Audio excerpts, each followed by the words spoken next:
अस्सलाम वालेकुम प्यारे बच्चों, आज का हमारा मौजू बनावट के लिहाज से इस्म की किस्में। मैंने पहले भी आपको वीडियो भेजी है, तो आज मैं आपको रिवीजन करवा रही हूँ। शाबाश।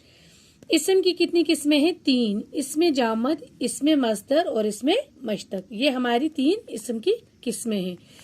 तो इसमें जामद वो इस्म है जो ना किसी और कलमा से बना हो और ना इससे कोई और कलमा बन सके। मसलन बिल्ली, मेज, कुर्सी वगैरह। ये हमारा क्या है? इसमें जामद है। तो इसमें ना किसी और कलमा से ये बना है और ना इससे कोई कलमा बन सकेगा। तो मिसाल मैंने आपको बोली बिल्ली, मेज, कुर्सी वगैरह। अब नंबर 2, इसमें मस्तर। इसमें मस्तर वो इस्म है जो खुद तो किसी इस्म से ना बने मगर उससे कोई दूसरे कलमे बनाए जाएं। तो ये खुद किसी से नहीं बनेगा मगर इससे दूसरे कलमे बन सकते हैं, जैसे मसलन खाना, सीखना, सोना वगैरह। नंबर 3, इसमें मश्तक।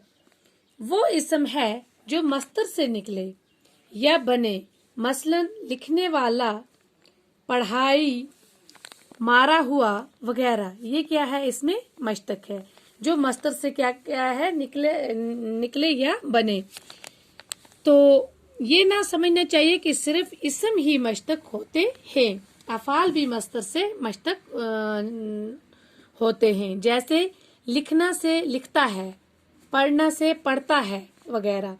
तो ये हमारे बनावट के लिहाज से किसकी किस्में हैं? इस्म की किस्में। कौन कौन सी किस्में? शाबाश, 3 किस्में हैं। इसमें जामद, इसमें मस्तर और इसमें मश्तक। और ये इनकी क्या है? इनकी मिसालों को हमने आगे इनकी लिखा है हल करके।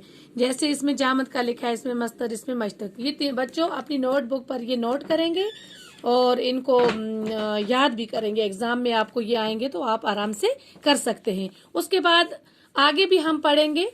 तो जैसे यहाँ पर मानो के लिहाज से इस्म की किस्में। मानो के लिहाज से इस्म की 2 किस्में हैं, इसमें नकरा, इसमें मारफा। इसमें नकरा को इसमें आम कहते हैं और इसमें मारफा को इसमें खास कहते हैं। ये मैंने आपको वीडियो में बताया है। बस आज के लिए इतने काफी है। वस्सलाम।